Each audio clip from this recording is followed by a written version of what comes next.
지난 한 주간 잘 지내셨지요? 예, 부흥회도 있었고 여러분 부흥회 참석한 분들은 얼굴을 자주 뵈서 반가웠습니다. 부흥회 참석하지 못하신 분들은 일주일 만에 또 뵙네요. 옆에 분들하고 은혜 받으시라고 격려하십시다.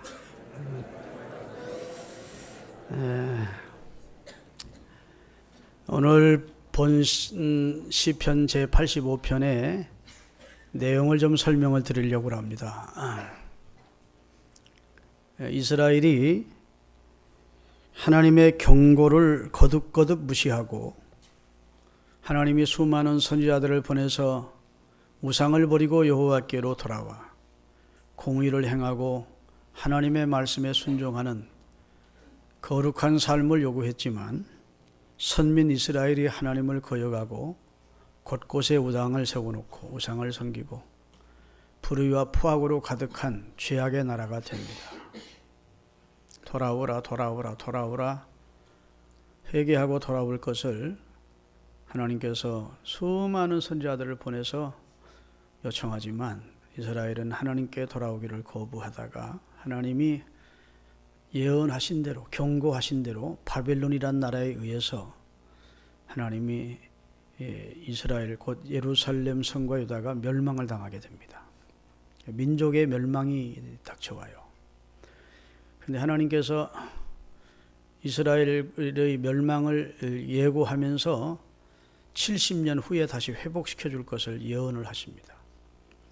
그래서 호세아나 예레미야나 수많은 선지자들을 통해서 하나님이 나라가 멸망을 당하지만 나무가 배임을 당하지만 그 그루터기를 남겨두어 다시 회생케 하신 것처럼 하나님이 선민 이스라엘과 맺은 언약 때문에 아브라함과 이삭과 야곱에게 맺은 언약을 생각하사 완전히 멸절하지는 않으시고 때가 되면 이스라엘을 정결케 한 다음 그들이 이제 순환이 70년 동안 지속될 때 외국에 포로되어 70년 동안 고통을 겪으면서 지난날 하나님의 뜻대로 살지 못했던 죄악을 철저하게 회개하게 될 것이고 그래서 저들이 부정이 깨끗게 될 것이라는 겁니다. 경결케 되면 하나님이 기적과 같은 은혜를 베풀어서 다시 이스라엘 땅으로 돌아올 수 있도록 회복될 수 있도록 해주겠다고 약속을 하셨습니다.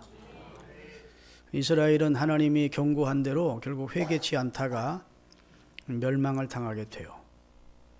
그래서 멸망을 당했고 바벨론에 의해서 멸망을 당해서 처참한 그런 고통을 겪으면서 지난날에 하나님 앞에 지은 죄를 철저히 회개하게 되고 70년이 차자 하나님이 바벨론이라는 나라를 메대와 페르시아라는 나라에 의해서 멸망을 시키십니다.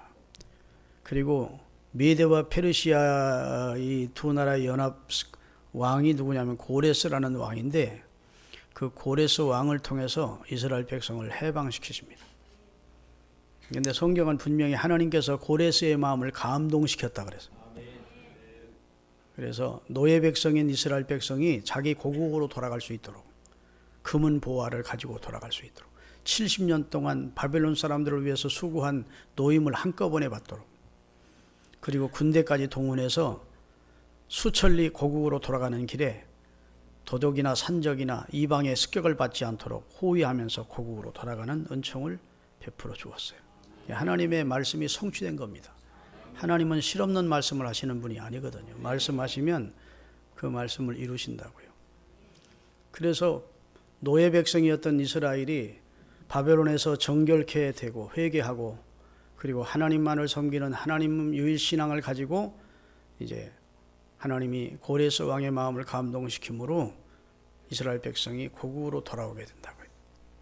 돌아와서 하나님 앞에 고라 자손의 후예들이 고라 자손은 옛날 하나님의 성전에서 하나님을 수종드는 자손인데 특별히 고라 자손은 찬양대를 하나님을 찬양하는 자손이었어요. 그래서 그 고라 자손들이 하나님 앞에 감사하면서 지은 시가 오늘 시편 85편이 되는 겁니다. 1절에서 3절까지는 하나님의 은혜에 감사하는 거예요. 한번 같이 한번 읽어보겠습니다. 오늘 본문 1절에서 3절. 여호와여 주께서 주의 땅에 은혜를 베푸사 야곱의 포로된 자들을 돌아오게 하셨으며, 다시 말해 바벨론에서 포로되었던 자기 백성 야곱의 후손들을 돌아오게 하셨으며, 그 다음에 그 주의 백성의 죄악을, 과거의 죄악을 사하시고 그들의 모든 죄를 덮어주셨다. 강과에 덮어주셨다는, 보자기로 덮듯이 죄를 다 덮어주셨다. 그리고 주의 모든 분노를 거두시며 주의 진노를 돌이켰습니다. 하나님이 매로 때렸다가 이제 그 매를 놓고 자기 백성을 품에 다시 안아주셨다는 겁니다. 할렐루야. 여전히 죄를 하나님 앞에 온전하지 않은데 하나님이 거두시고 사하시고 돌이키시고 용서하셨다는 겁니다. 그 은혜를 감사하는 거예요. 하나님이 우리에게 베푼 은혜가 너무 감사하다. 4절부터 7절까지는 이제 황폐된 이 땅에 하나님이 은혜 주시기를 구하는 내용이에요. 간구하는 내용이에요. 4절부터 읽겠습니다. 우리 구원의 하나님이여, 우리를 돌이키시고 우리에게 향한 주의 분노를 완전히 거둬달라는 겁니다. 남은 분노를 완전히 거두셔서, 막상 이스라엘 옛날 땅으로 돌아와 보니까, 고국으로 돌아와 보니까 고국은 폐허가 되어 있는 거예요. 완전히 황폐하여 있고 짐승, 시랑이나 그 짐승이 울부짖는 버림받은 땅이 된 겁니다. 옛날에 찬란했던 예루살렘의 영광이 다 회파되고 무너지고 이스라엘 땅은 그냥 폐허가 되어버린 상태예요. 그러니까 주의 진노를 거두어 주시고, 그 다음에 주께서 우리에게 영원히 노하시며 대대에 진노하실 분은 아니지 않습니까? 그 말입니다. 하나님이 잠깐 우리를 치셨어도 영원히 우리를 버릴 분은 아니지 않습니까? 그런 말이며. 그 다음에 6절입니다. 주께서 우리를 다시 살리사 주의 백성이 주를 기뻐하도록 하지 아니하시겠나이까. 다시 살린다는 말은 회복시켜달라는 겁니다. 하나님 우리를 예전의 영광으로, 예전의 번영으로, 예전에 하나님을 섬기던 아름다운 나라로 우리를 회복시켜 주시지 않겠습니까? 그래서 주를 기뻐하는 백성 만들어 주십시오. 이렇게 기도한 거예요. 7절입니다. 여호와여, 주의 인자하심을 우리에게 보이시고 주의 구원을 우리에게 주소. 이미 구원을 받았어요.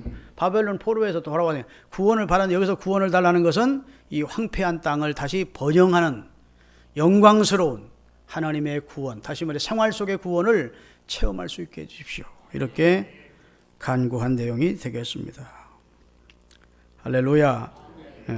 다시 말해서 포로에서 돌아왔지만 아직도 현실은 너무도 가난하고 폐허가 되고 살 길이 막막한 현실에서 하나님이 다시 우리를 도와주심으로 번영케 하시고 예전의 영광을 다시 회복할 수 있게 해달라고 기도를 하고 있는 거예요. 그 다음에 이제 8절부터 마지막 절까지는 이제 하나님의 말씀에 이제는 순종하며 살 것입니다. 그런 소원 기도입니다. 아멘. 앞으로는 이렇게 살겠습니다. 이렇게 살 때 하나님이 하나님의 말씀에 순종하며 살 때 어떤 영광스러운 나라가 되는지를 소망 중에 고백하고 있는 겁니다. 같이 읽겠습니다. 내가 하나님 여호와께 하신 말씀을 들으리니 무릇 그의 백성 그의 성도들에게 하나님은 하나님의 말씀을 나는 이제부터 듣고 살겠다는 겁니다. 아멘. 그전에는 말씀에 귀 기울이지 않고 내 마음대로 내 뜻대로 내 고집대로 살았는데, 이제 이런 한번 하나님으로부터 징계를 당하고 하나님의 사랑의 채찍을 맞은 다음에 정신을 차렸습니다. 이제부터는 주의 말씀을 마음에 두고 살겠습니다. 할렐루야. 그분이 하시는 말씀은 다 평화의 말씀, 화평의 말씀이라는 거예요. 우리에게 저주스러운 말씀, 우리에게 해가 될 말씀을 하실 분이 아니라는 겁니다. 할렐루야. 화평을 말씀하실 것이라 그들은 다시 어리석은 대로 돌아가지 마시오. 옛날 우리 선조들처럼 어리석게 행해서 다시 하나님 앞에 매를 맞는 짓은 하지 말자는 겁니다. 그 다음에 9절입니다. 진실로 그의 구원을 하나님을 경외하는 자에게 가까우니 영광이 우리 땅에, 우리가 하나님의 말씀, 곧 우리에게 화평을 주시는 하나님의 말씀을 순종하며 살면 이 옛날에 버림받았던 이 땅이 영광이 머무르는 땅이 될 것이라는 거예요. 하나님의 영광이 이 땅에 머무르게 될 것입니다. 아름다운 고백이죠. 그 다음에 10절입니다. 인애와 진리가 같이 만나고 의와 화평이 서로 입맞추며, 그 다음에 11절. 진리는 땅에서 솟아나고 의는 하늘에서 굽어보는. 얼마나 시적 표현이 아름답습니까? 이런 나라가 될 것입니다. 우리가 주님의 말씀을 귀담아 듣고 주님이 우리에게 주시는 축복된 말씀, 화평의 말씀을 우리가 순종하며 살면 이런 나라가 될 것입니다. 그 말. 12절 여호와께서는 좋은 것을 우리에게 주시리니 이 저주받았던 이 땅이 다시 하나님의 축복의 산물을 내는 축복의 땅으로 바꿔질 것입니다. 마지막 절입니다. 의가 주의 앞서 가며 주의 길을 닦으리다. 그 말은 주님이 우리 앞서 행하게 가시면 우리는 그의 종족, 그의 발자취를 따라가겠습니다. 그 말입니다. 주님이 의로우신 주님이 우리 앞에서 우리를 인도하시면서 말씀해 주시면 우리는 순종하면서 그 종족을 따라갈 것입니다. 라고 고백한 내용이 오늘 본문이 되겠습니다. 하나님께서 구원을 베풀어 주심에 감사하는 것이 성도의 삶이에요. 여러분의 삶 속에 근원적인 감사가 있어야 되는데 그것은 이스라엘 백성들이 바벨론 노예에서 구출받았듯 애굽의 노예에서 하나님의 능력으로 출애굽할 수 있었듯 하나님이 여러분과 저를 사단의 노예에서 영원한 죄와 지옥의 형벌에서 우리를 구원해 주셨다고요. 그래서 우리의 기도나 우리가 하나님 앞에 드리는 탄원의 첫 번째 내용은 감사해야 된다고. 우리 구원의 하나님이 나를 구원해 주셨음을 찬양하는 겁니다. 그래서 사하시고 덮으셨고 진노를 거두셨고 돌이키셨고 용서하셨습니다. 감사합니다. 거기도. 그리고 현재와 앞으로의 삶은 하나님의 도우심을 간구하는 것이 성도의 삶입니다. 지난날 하나님이 구원해 주신 것에 감사하고 지금 현재와 앞으로는 하나님이 도와달라는 기도를 해야 돼요. 오늘 시편의 저자처럼. 믿습니까? 한 치 앞도 내다볼 수 없는 위험천만한 일이 곳곳에 흐르는 살과 흐르는 저주가 충만한 이 세상에서 하나님의 도우심으로 이 폐허된 내 삶이 번영되게 해달라고 하나님 앞에 기도해야 된다고요. 그리고 망령된 데서 돌이켜서 이제는 주의 발자취를 따르는 삶을 살 때 의와 화평이 만나고 할렐루야. 내게는 하나님 앞에 하나님이 기뻐하는 이 화합의 삶, 하나님과 우리가 하나 되는 그런 화합의 축복을 누리게 될 것입니다 라고 소망적인 고백을 한 것입니다.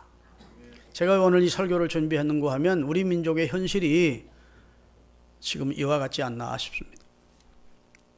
우리 민족이 하나님의 은혜를 입었었습니다. 하나님의 복을 받았습니다.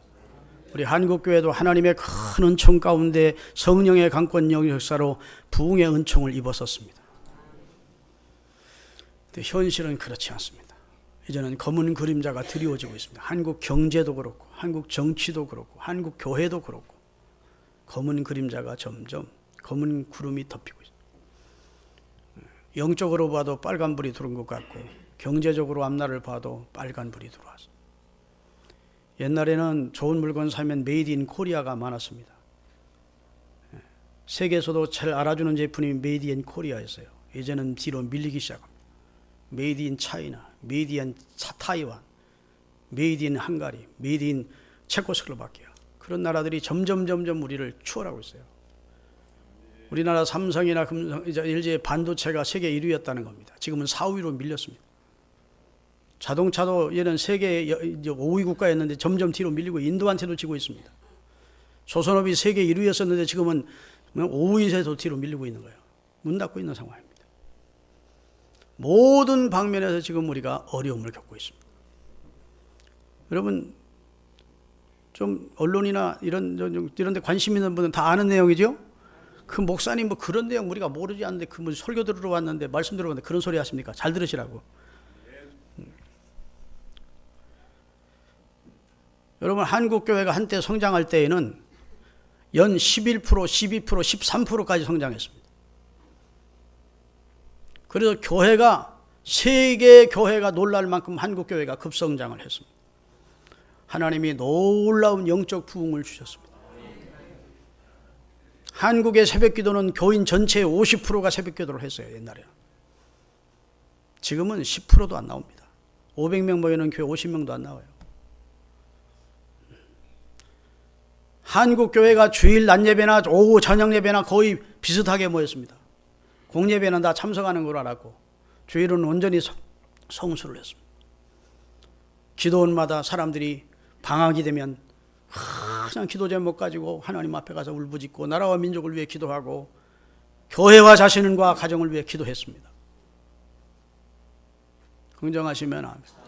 부흥회 하면 그 교회 교인 100% 참석하는 건 물론이거니와 이웃교회 교인들까지 다 참석해서 교회가 터질 정도로 많이 모여서 그리고 말씀 전하고 찬송하면 다 눈물 콧물까지 줄줄 흘리면서 가슴 치며 지난날의 죄악을 회개하고 자신과 자녀들을 위해 기도하고 나라를 위해 기도했어요. 그래서 하나님 우리나라에 영적 부흥만 주신 것이 아니라 국가적으로 부흥을 하게 해주셨습니다. 영혼이 잘 되면 다른 건 다 따라와요. 믿습니까? 그래서 세계가 부러워할 만한 경제 성장을 이루었고 그다음에 세계가 부러워하는 교회 성장을 이루었어요. 우리 한국교회 열정을 그 세계 어떤 나라도 따라올 수 없을 만큼 새벽기도, 금식기도, 특별기도, 산기도, 철야기도 우리 한국교회만 있는 전통들입니다. 그렇게 하나님을 찾으니까 미국 다음으로 선교 많이 하는 나라로 하나님 우리 민족을 드셨다고요. 그리고 영적 부흥을 주시면서 하나님은 우리 민족의 발전도 경제 성장도 허락해 주셔서 세계 10위권에 드러나는 그런 축복된 나라를 만들어 주셨습니다. 할렐루야. 그러나 요즘은 그렇지 않습니다. 점점 교회 부흥도 정지 내지는 마이너스고 한국 경제도 지금 아주 어려운 상태로 접어들었어요. 여러분, 한국 교회의 성도의 열정이나 하나님을 향한 뜨거운 마음이 한국 교회 성도들에게서 사라져가고 있습니다. 옛날 같지 않습니다. 경건의 겉모양은 유지하고 있지만 경건의 능력은 사라져버린. 그래서 얼음처럼 심령이 냉랭한 상태로 습관적인 예배 생활이나 하고 있는 상태에 머무는 사람들이 한국교회 교인들이 대부분이 아닌가 싶습니다. 어려울 때, 가난할 때 열심히 기도하고 하나님께 매달리던 우리 성도들이 이제는 생활이 전반적으로 윤택해지고 부유해지자 하나님을 구할 이유가 없어서인지 하나님을 구하지 않습니다. 그리고 마음이 한껏 교만해져 있습니다. 하나님이 도움이 없어도 얼마든지 살 것 같은 심령이 가난한 자가 복이 있는데 심령이 부유해져 버렸어요. 그래 걱정인 겁니다. 여러분, 우리 대한민국은 50년 전과는 비교가 안 될 만큼 성장을 했어요. 물질 문명에 엄청난 발전을 거두었고 나라 경제도 크게 발전했습니다. 한국이 역사적으로 지금처럼 발전 성장할 때가 어디 있었습니까? 없었어요. 5,000년 역사에 일본과 중국 등살에 우리는 계속 고통만 당던 나라였습니다.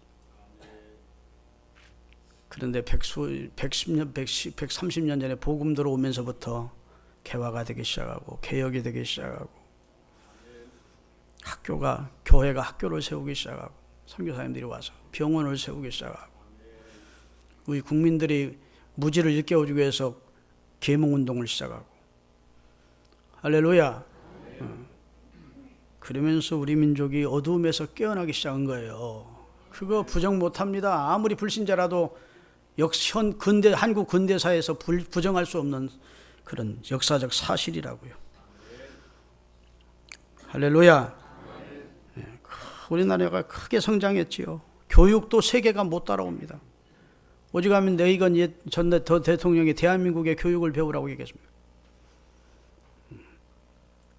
세계를 다녀본 우리나라 사람이 아닌 다른 나라 사람들이 볼 때는 한국 사람들이 그렇게 잘 산대. 일본 사람보다 더 잘 살고 독일보다도 잘 살고 프랑스보다 더 잘 산대.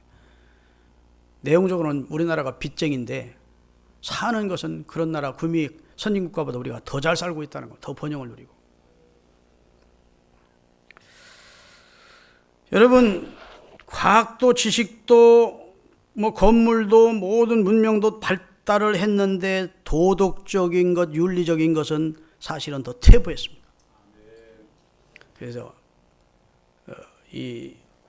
다시 말해서 영성, 양심 수준, 윤리 수준은 사실은 한 10% 이상 그 온도가 떨어졌다고 봐요. 열정이. 오늘 본문은 한 번 이런 내용입니다. 한마디로 말하면 따라합시다. 주여 한 번 더 일으켜 주옵소서. 지난날 예루살렘의 번영이 우리 잘못으로 폐허가 되었습니다. 우리가 노예되었다가 다시 돌아왔습니다. 하나님 한 번 더 일으켜 주옵소서. 한 번 더 회복시켜 주옵소서. 한 번 더 우리에게 기회를 주옵소서. 우리는 주의 화평의 말씀을 쫓아갈 것입니다.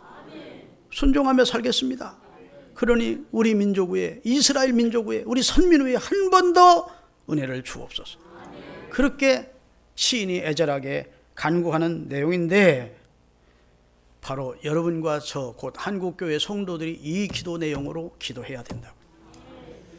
요즘 21일 특별 새벽 기도회가 시작됐는데 월요일부터 금요일 새벽까지 계속 진행됩니다.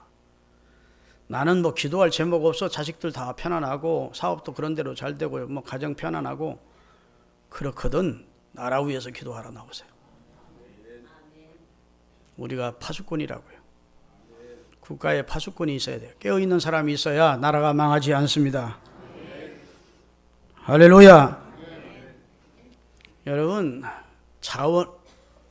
자원이 많다고, 그 다음에 땅덩어리가 넓다고, 풍토가 좋다고 나라가 잘 사는 건 아닌 것 같아요. 여러분, 그 옛날 소련, 백러시아라는 나라가 참 잘 살았던. 그래서 지금도 모스크바나 이런 뭐 그런데 가보면 그 건물들이 막 다 금빛으로 휘황찬란하지 않습니까? 그렇게 잘 살아요.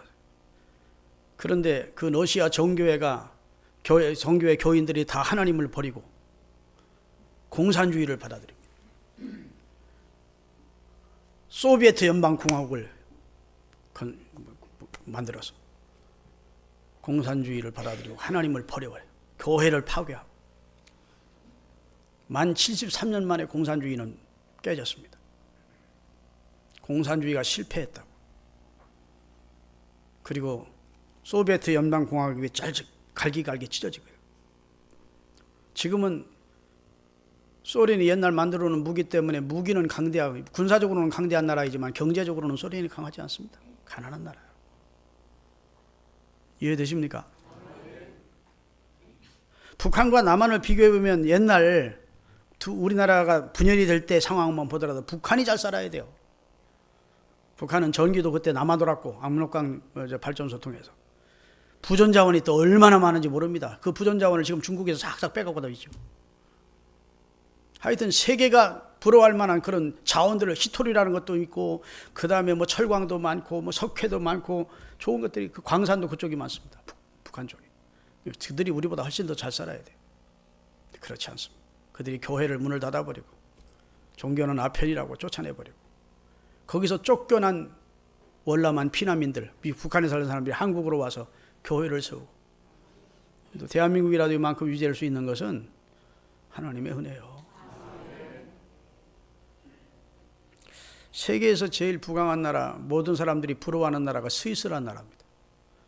3만 한 5천 불 연 GNP가 되는 나라예요. 그건 뭐 떨어지지도 않고 계속 세계 상위 1, 2위권을 달리는 나라예요. 미개한 나라, 검은 황금이라고 하는 기름 많이 나가지고 왕족만 잘 사는 브루나이 같은 나라는 물론 스위스보다 GNP는 높지만 그건 왕족만 그렇게 잘 사는 거겠죠. 삶은 아주 형편없습니다.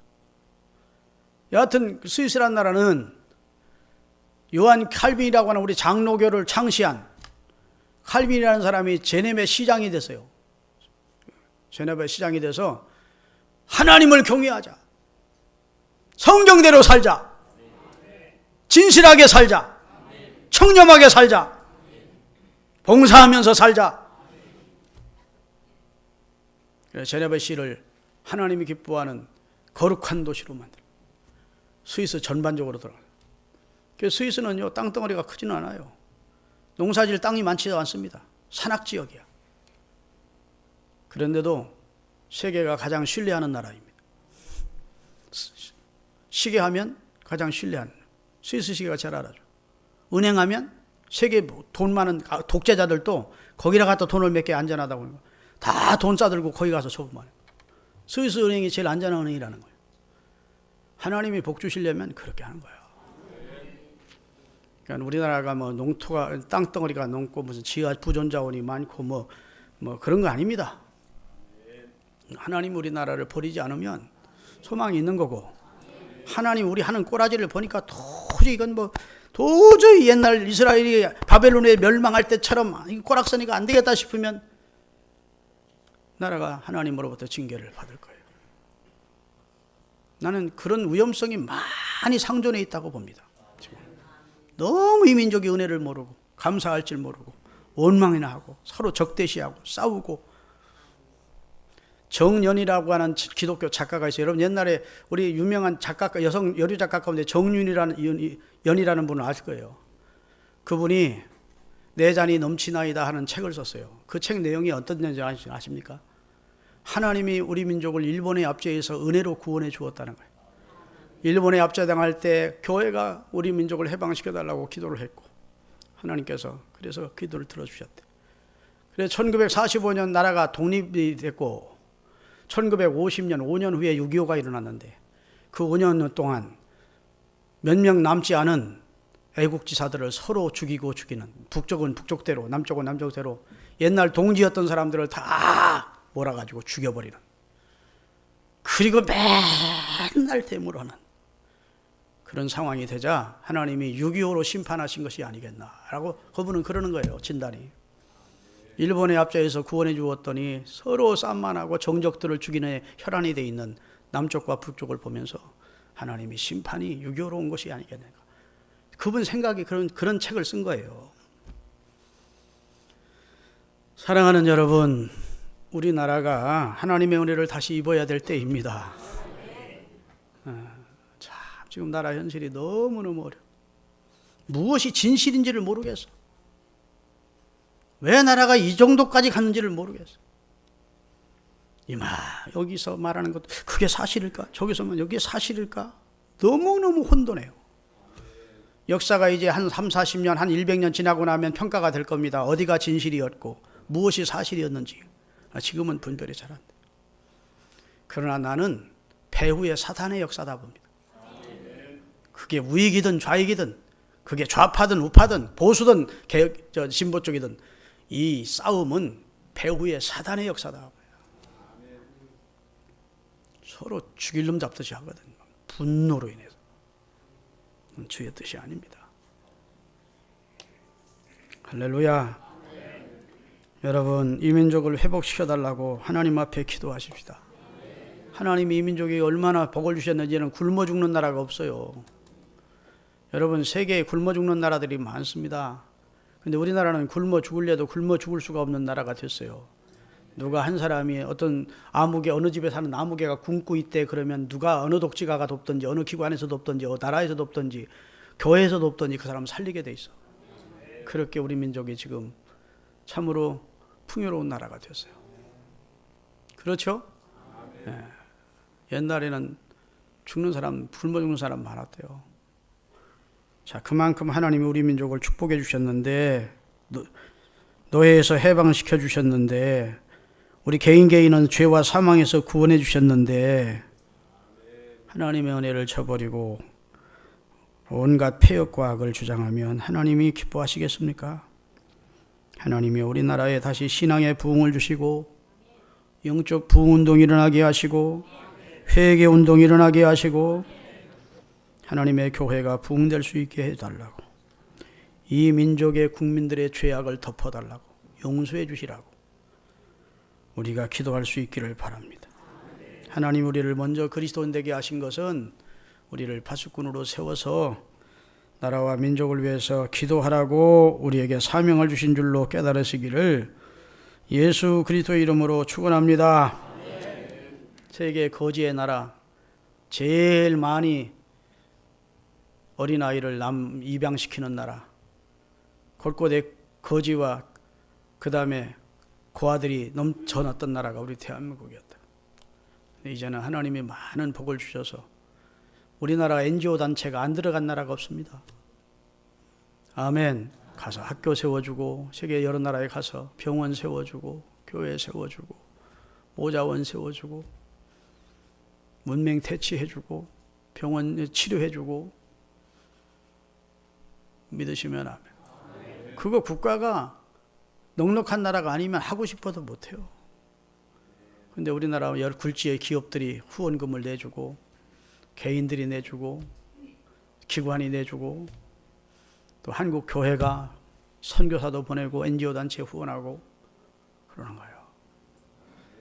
이런 나라를 하나님이 만들어 주셨어요. 그런데 이게 얼마나 갈까 싶은 겁니다. 하나님의 은총이 얼마나 갈까 하는 짓거리를 보면 하나님이 진노를 사지 않을까 걱정인 거예요. 이 나라의 대통령이 되겠다는 사람들이 요즘 많이 나옵니다. 한다는 소리가 다 무상교육 시켜주고, 무상복지해주고, 다 쌀통에 쌀 있게 해주고, 뭐 옷 입혀주고, 늙어 죽을 때까지 아무 걱정 없이 살게 해주겠다는 거예요.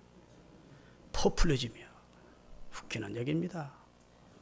나라는 지금 기울어져 가고 있는데 자기가 정권을 잡으면 천국 같은 나라를 만들겠다. 우리나라는 누가 정권 잡아도 힘들게 돼 있습니다. 네, 그것은 이게 서로 여당이 잘하면 야당이 다음에 정권을 못 잡아. 여당으로 다시 넘어갈 테니까 죽어도 반대를 해야 되는 체제예요. 회방을 하고, 이놈의 정권이, 이놈의 당이 정치 못하는구나, 다음에는 바꿔보자 자기한테 오니까, 이 당이 잡으면 저 당이 절대 그 당이 잘할 수 있도록 협력을 안 해요. 왜냐하면 그 당이 계속, 여러분, 정당의 목표는 집권에 있다고. 이게 잘못된, 민주주의 체제가요, 이거 좀 문제가 있다고 봐. 선진화법이라는 게 도대체 뭐야? 다수결로 결정해야지. 하여튼 여러분 뭐 이런 얘기 들으려고 하신 건 아닐 테니까, 여하튼 나는 좀 우리나라가 지금 상황이 심각하다. 여러분 동감하시죠? 우리가 이럴 정도면 하나님이 얼마나 하고 혀를 차시겠는가 싶어요. 여러분 우리가 기도하십시다. 우리 민족을 용서하시고 회복시켜 달라고, 다시 영적 부흥을 주시라고, 하나님이 버리지 말아 달라고, 이렇게 기도하시는 주의 백성들이 되시기를 예수 그리스도 이름으로 축원합니다. 오늘 결론적인 내용이 그예요. 주의 화평의 말씀을 나는 따라가겠습니다. 나는 세상 사람들이 천말하고, 이 사람이 천사람이 천말하고 만 사람이 만말하고, 나는 사람의 말을 따르지 않고 하나님의 말씀을 쫓아, 화평의 말씀을 쫓아 순종하며 따라가겠습니다. 주님의 발자취 종족을 따라가겠습니다. 그러면 의와 화평이 만날 것이고 땅과 하늘이 만날 것이고 이런 평화로운 나라를 기도하겠습니다.